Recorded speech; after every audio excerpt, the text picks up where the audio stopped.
Time for corporate America. And the wealthiest one. Debunked. The rich don't pay their fair share. Dude, I love when Republicans do stuff like this, by the way. Begin to pay their fair share. Pay a fair share. You're going to start paying your fair share. I love when Republicans do this shit, by the way, when they like go out to bat for rich people. It's fucking awesome because like, I think people are angry. And what Donald Trump at least does very well, even though it's like super threatening, is make it seem like he's on the side of the working poor.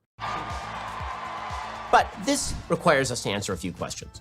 First, what does the rich even mean? So when he does like When we ask what it means to be rich, it's easy to roll your eyes. You know, it's the dude with the mansion, the guy with the yacht. The truth is that the word rich is somewhat vague. A man who owned 1 million shares of Pets.com in February 2000 was rich. At that time, Pets.com stock was worth over $10 a share. This is the happiest day of my life! By January 2001, he would have been broke. There's a difference between realized wealth and unrealized wealth. Oh my God, dude. I'm debunking. People with assets that's not directly liquid cash are technically not rich. Yeah, like for example, this logic extended to its like final conclusion would make it so that Jeff Bezos is not even rich, okay? Elon Musk is not rich. Like, I guess they're not rich then. Thanks, man. Yeah, because like if Jeff Bezos technically only makes $60,000 a year. He does. Jeff Bezos gets paid $80,000 a year when he was the CEO of Amazon. Technically, he's not rich. Okay, got it, dude. Thanks. Perhaps we mean the man who owns huge chunks of land. Most of America's richest people made their fortune in real estate. Isn't it about time for you to learn how? But here we run into the same problem. The value of land rises and falls. By the same token, a poor landowner in Texas before the discovery of oil on his property was poor. Next thing you know, Jed Clampett is living in Beverly Hills. Wait, a poor landowner in Texas? Dog, you're still a landowner. Like, what the f?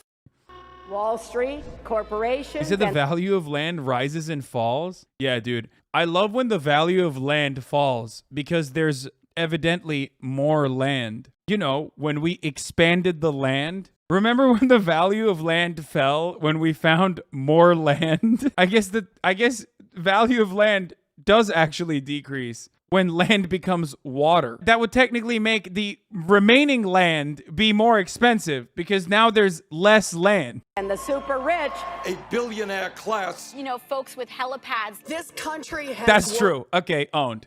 Netherlands, technically land expansion. Russian land expansion, okay, that's different. That is just on pre-existing land. They didn't make up new land. We're talking about making new land. Technically, your landlord isn't rich until he sells the building, Ben explains to the residents of a 4-bed, 1-bathroom apartment. Yeah. Worked for the rich for a long time and left everyone else in the dirt.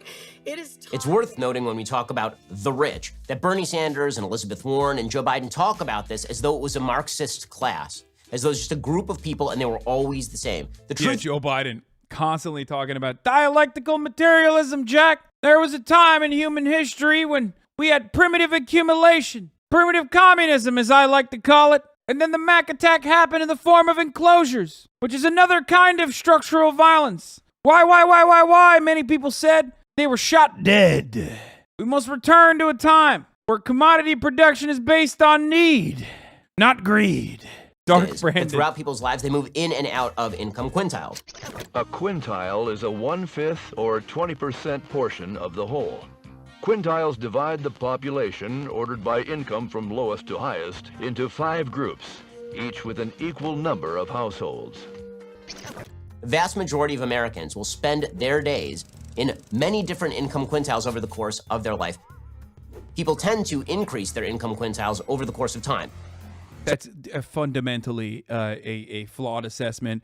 But of course, I am not surprised that Ben would go along with the anti-Marxist approach to this. But also, even then, capitalism has gotten to such an unmanageable level of wealth accumulation that certainly has not trickled down to the other quintiles that, no, it's not even true anymore. What he's talking about is like the old attitude, like the endless expansion and like, you know, American prosperity, American dream mentality, which doesn't even work anymore. So thank you, Ben, for just lying on behalf of our capitalist overlords. So put aside race or sex or any of the other complicating factors people like to talk about with regard to income. If you take age is probably the #1 confound in terms of the income quintile. Younger people earn less. As you move into middle age, you earn more. In no quintile of the income. Why doesn't anyone think that this is like an idiotic argument to make, dude? I just like how? Yes, babies. Babies are making $0. They are in the worst quintile. Babies are not earners and therefore should be kicked out of the home so they can learn valuable skills. Whereas the older you get, the more you move up in the ranks of productive workers. For example, when you have a lemonade stand as a baby, as an industrious baby, you're not making a lot of money, maybe $10 max. However, when you take over your father's jet ski dealership, all of a sudden you've become a much better earner, moving up in quintiles. Distribution.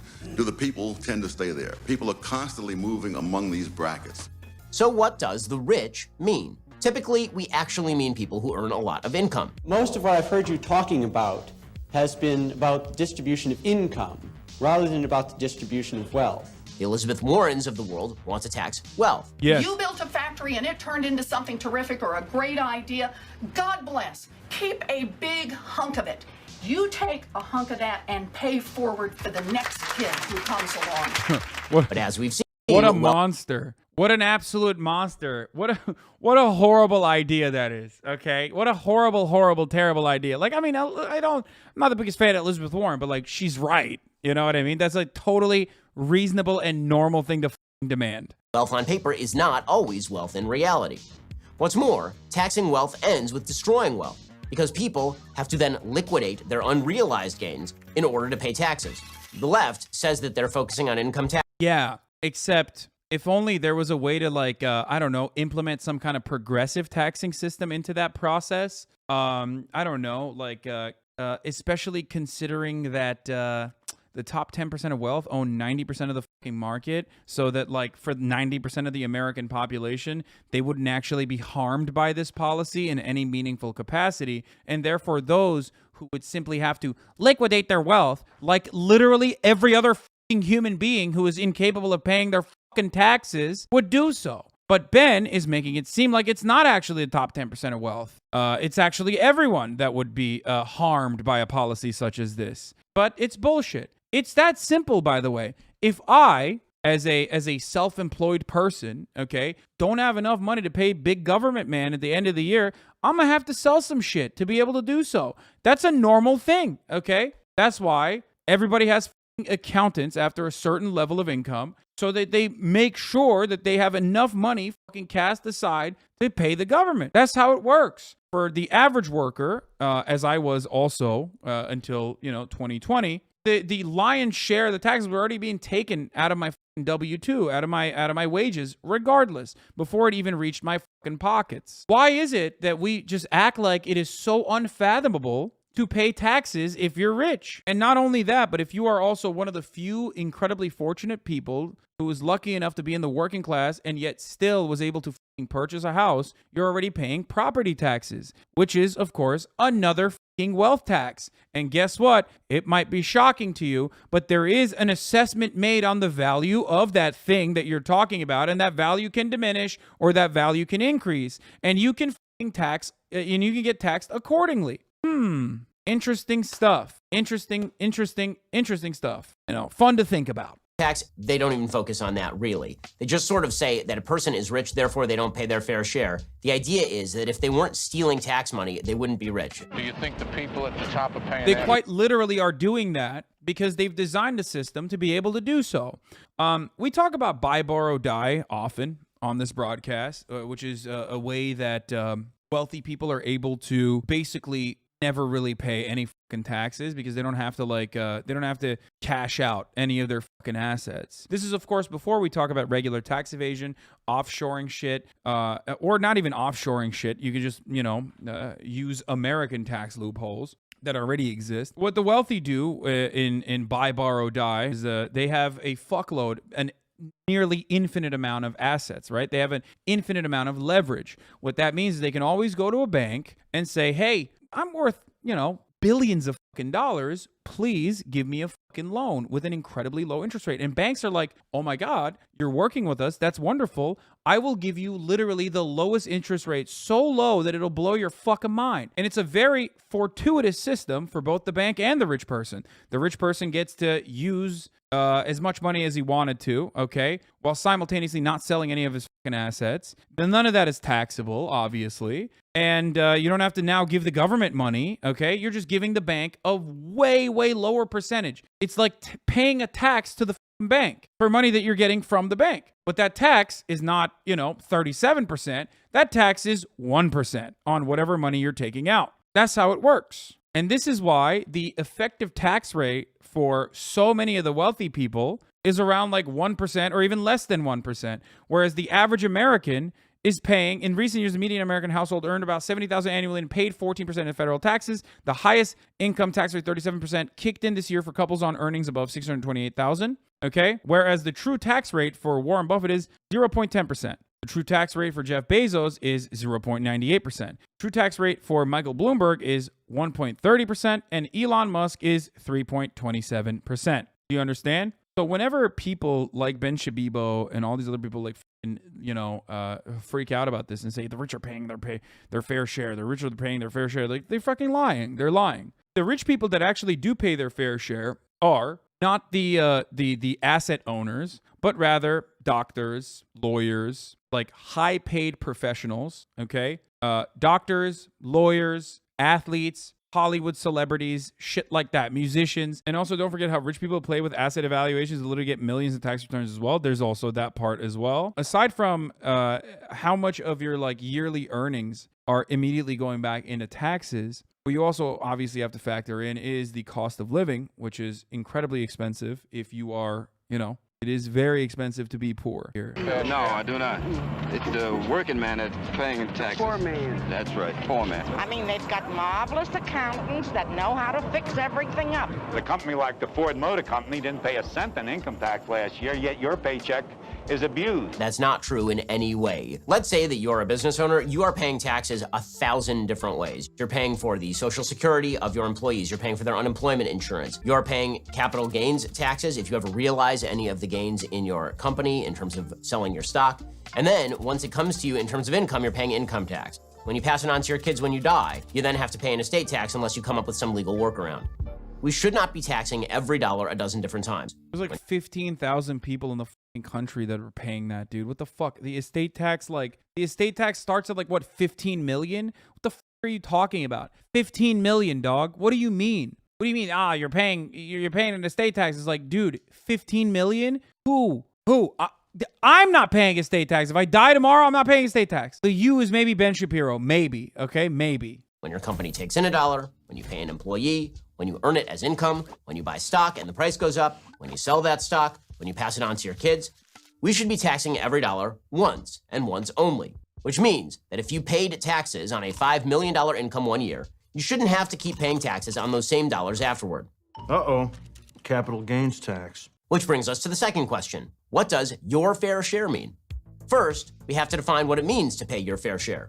Now, you might think this means we all pay the same percentage of our income to the federal government, a flat tax, or a single rate. Let's say the flat tax is 20%. If I make $2 million, I pay $400,000 to the federal government. Or we might say that there should be a flat percentage tax. That would yield higher in revenue, I think. Actually, that's probably not true because we do rely on, there are so many more middle-class people out there than there are wealthy. So I don't know if a flat percentage tax would actually yield better results. Every quintile is responsible for their piece of the pie, so to speak. So if the top 20% earned, say, 50% of all income in the United States, they would pay 50% of all income tax. Neither of these things is true in the United States. According to Statista's research department, the top quintile of income earners in the United States earned approximately 52.2% of all income in the United States. The top 1% pay approximately 40% of all federal income tax. The top 50% of taxpayers pay essentially.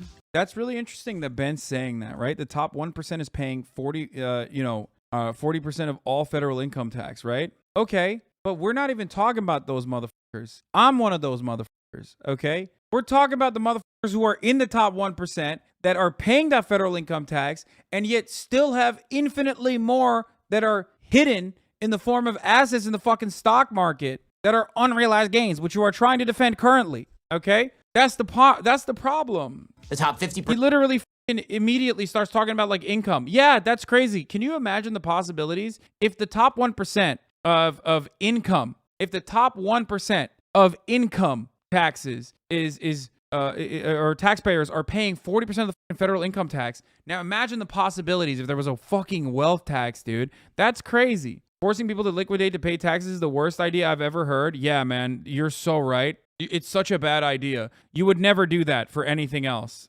Totally. Except you would do that, like you as an average person. If you're in my Twitch chat, you probably don't own a load of assets. Okay, I'm gonna be honest with you. I'm gonna keep it real with you. You probably would have to do that. You're not a fucking billionaire. Okay, you're just not. And the reality is, you will probably, in any kind of like progressive taxation system that implements some kind of wealth tax or some kind of increase in like capital gains taxes for above a certain level, okay, you're not going to be hit by that. Don't worry, brother. Of course, all those billionaires that would actually be hit by that are getting think tanks, the right think pieces to make you think, you fucking dumbass with your stupid fucking Honda Civic from 1997, okay, are going to get taxed in the same way the fucking billionaires are being taxed. Could cause a market to crash. I own a house and my 401k is fine. Your 401k is fine right now? Interesting. Percent of taxpayers pay essentially 401k, more like 21k now.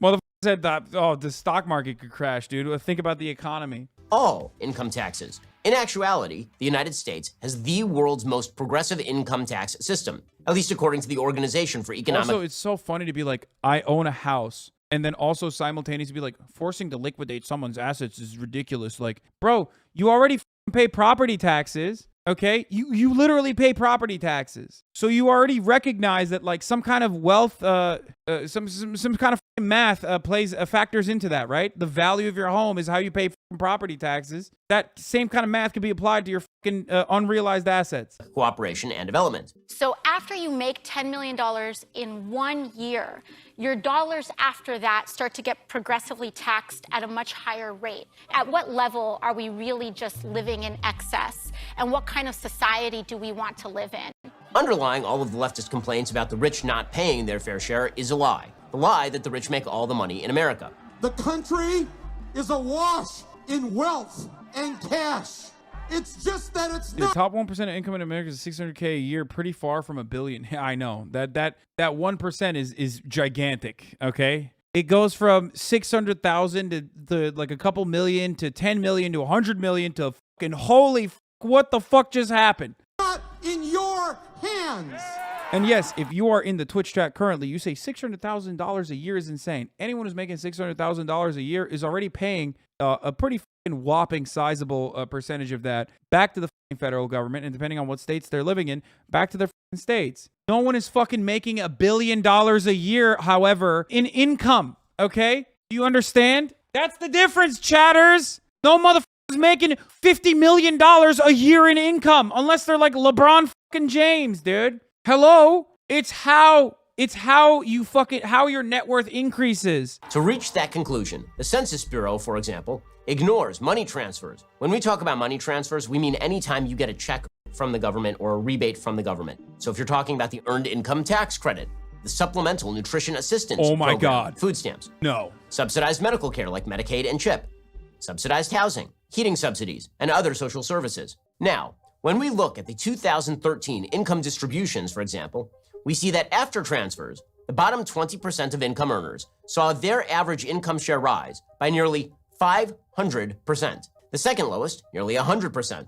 Bro, you can't fucking show that number. Wait, it literally, what? I don't believe that. Where the fuck is this info coming from? First of all, 2013 income distributions? 2013? That after transfers. 2013 income distributions? Also, why is the income distribution stopping at $250,000? I'm so confused. Bottom 20% of income earners. 500% of zero is still zero? Why? Why is it that the Congressional Budget Office's numbers fucking stop here in this graph? 150K is the mean of the top quintile? Maybe it's the lowest number of quintile. Oh, because it's 2013. No, that can't be true. Oh, we're also looking at fucking income. Jesus Christ. Even then it doesn't. There's no way. Ben is playing fast and loose with definitions here where he's like talking about wealth taxes and how it can't work and then simply showing you income. If you're only looking at income, but even then it doesn't make sense. There has to be more numbers here. What the why would it stop at 250K? Saw their average income share rise by nearly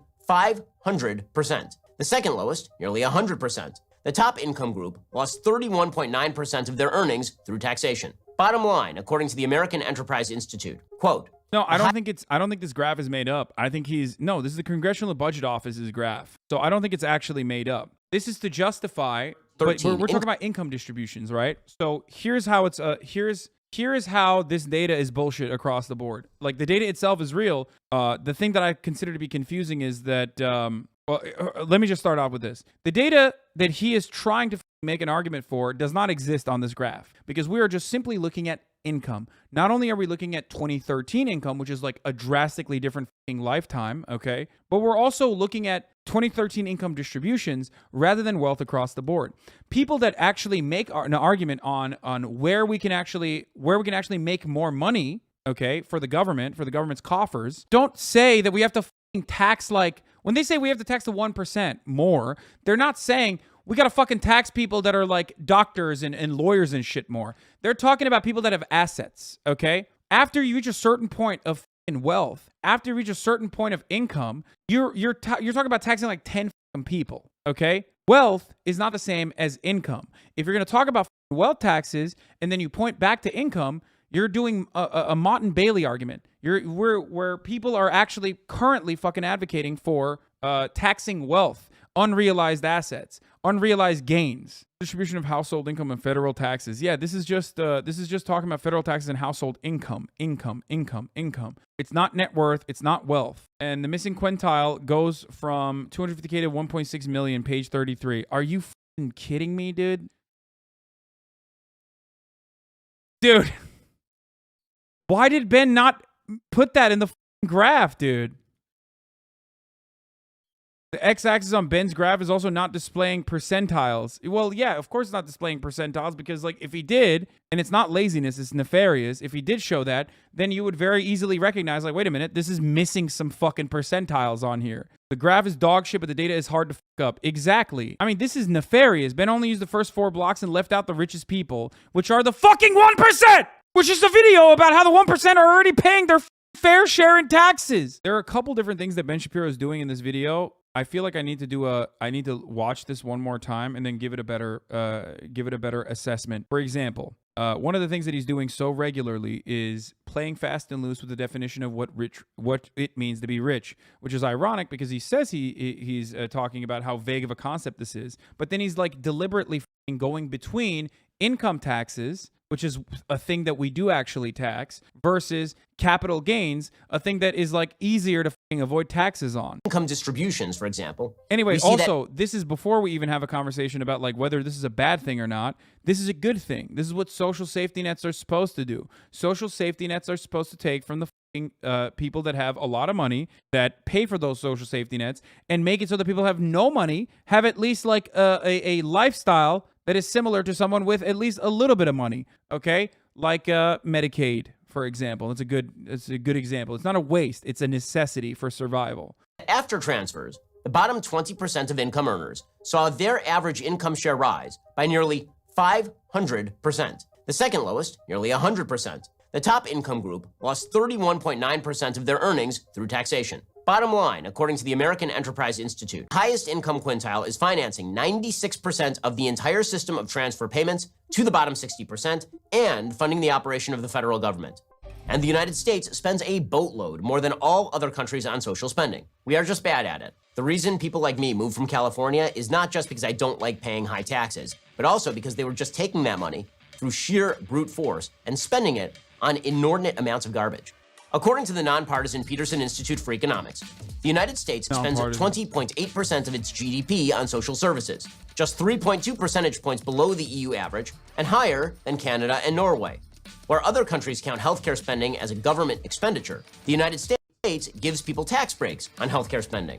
If you add those tax breaks into the calculation, The United States spends more than any country other than France on social services. How are you gonna fucking point to this and then not understand that like socialized healthcare is the fucking only solution to this problem? Like, motherfucker, you look at this and you go, first of all, I don't even believe this, but like what is the take here? Like, where other countries count healthcare spending as a government expenditure, the United States gives people tax breaks on healthcare spending.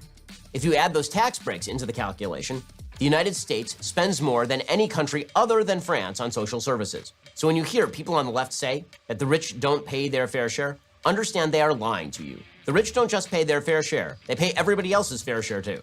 Bro, what the fuck? This is the worst video I've ever watched on this, dude. You saying tax breaks are government spending? I mean, this is literally the fucking, I'm willing to bet that's not a per capita number. There's no way. What makes no sense is like, this is an argument verbatim that the left uses, right? We as Americans spend more on healthcare than any other fucking country, okay? Even when it is adjusted to like the individual American, okay? We spend more per capita on healthcare, and we have worse healthcare outcomes because healthcare is rationed on the basis of who can pay for it rather than need, like other countries with socialized systems have. Using this as a separate example while talking about like how the poor are paying already too much in fucking taxes, just fundamentally psychotic. Did I miss something, or did he exclusively talk about personal income tax for the whole video? Yes. He briefly mentioned that, you know, a lot of idiots on the left want to do wealth taxes, but they're idiots, and then moved on from the wealth tax and went exclusively back to income. Exclusively about how income taxes are ridiculous, and like all the people that are paying the highest in the highest tax bracket for income taxes are paying for all the fucking services for the dirty, disgusting, filthy poors. That's basically the argument that he's making. Even though the services, as Ben also openly admits, kind of are costly, it's still not good. Which is also, but that's it. Wait, he finished it? Ton of. This was the fucking, this is an insane video. This might be the worst video I've ever seen from Ben Shapiro. What did he didn't debunk anything. Ben Shapiro said absolutely zero about how the wealthy could be taxed more. This is very weird. This is a very, very strange video. I would have expected him to have like better talking points than this, honestly. Bro, just by like how the rich people operate, let me just tell you something, okay? If you're poor right now, and you think one day you're going to be rich, and therefore you're trying to advocate for like, you know, better conditions for the wealthy, you're a fucking idiot. Like, at least if you were smart enough that you were going to be like rich, if you believe in a fucking meritocratic process, you would be currently advocating for smart things for your current status, like more government spending on you and not the fucking wealthy, because the wealthy never fucking stop demanding more money from the government. They get all the money from the government. They get all of it invested into their fucking businesses in the form of subsidies. They get all the fucking tax breaks. You get none of it. So even if you were currently poor, you should never advocate for the wealthy to get a fairer shake in our economy, okay? Because they certainly are not looking out for you.